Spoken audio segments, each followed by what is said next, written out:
So yeah, just looking at your graph here, from a Marshall perspective, these are all movement points, right?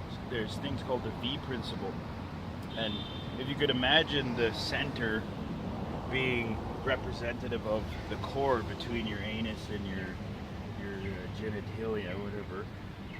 Between there's your root, and it's in the center between the soles of your feet, and it goes up your spine, up the top of your head, off the crown. Now when you have good posture and your alignment is in the root and the crown are aligned, you have this kind of like an energy pole goes through you through the base.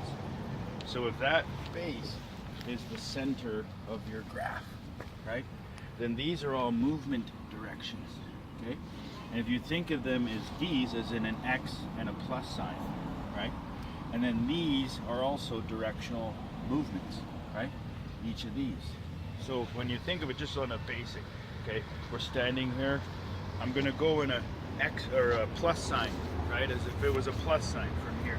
So there's forward and backwards, right?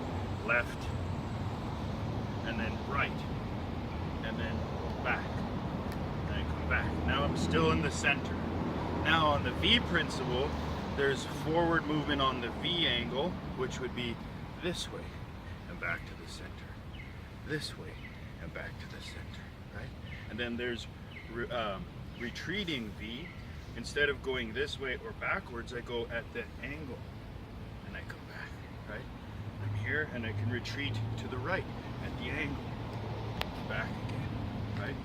So when you think about how to move your footwork along the axis, then there's what's called, if you're in your stance, right? There's what's called striding and shifting, okay? So if I were to move on the x-axis, okay, I'm going to stride. So this is striding, and I keep my footwork, right? It's more or less like a step, but it's, you know, that's on the angle.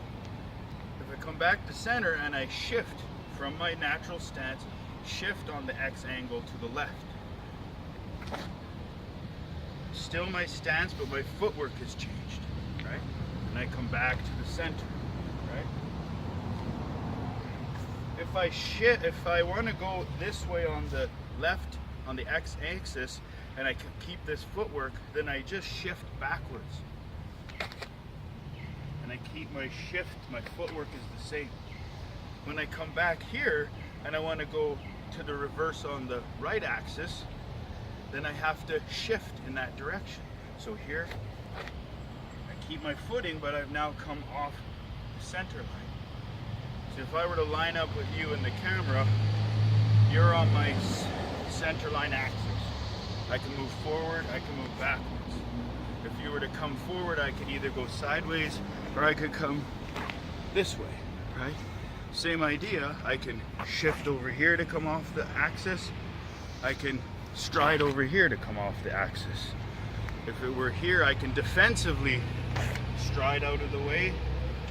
And if you were coming this way, I could shift out of the way. So those are those 8 movement directions, right?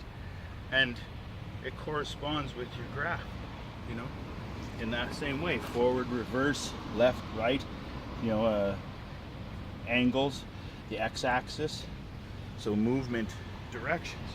Martially, if I were using sword right now, there's the 8 angles of attack, right? The 9th being a forward stab type of motion, but in the martial way, there's 8 angles. Think of a plus sign, you know, a plus sign. So this kind of coming at you in a sense, like that? Yeah. Right? So exactly that, right?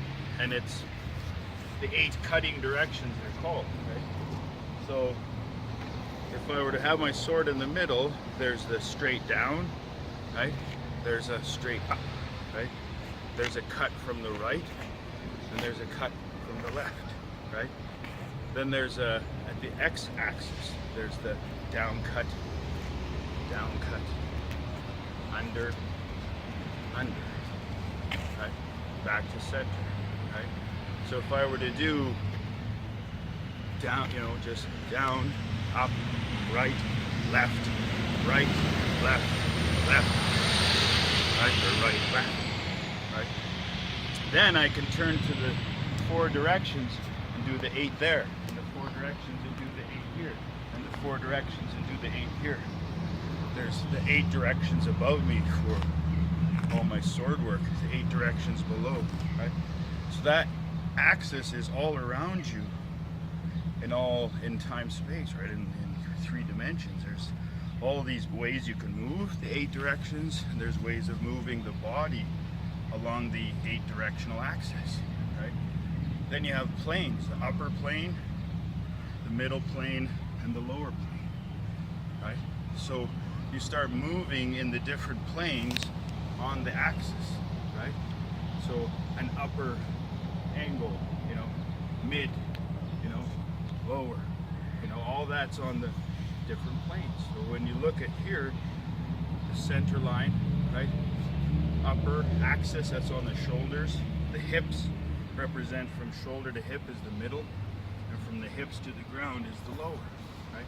So you can see it in a person's, alignment, posture, that kind of stuff. All that, you can see how they move their body and hold themselves, where they are in the whatever.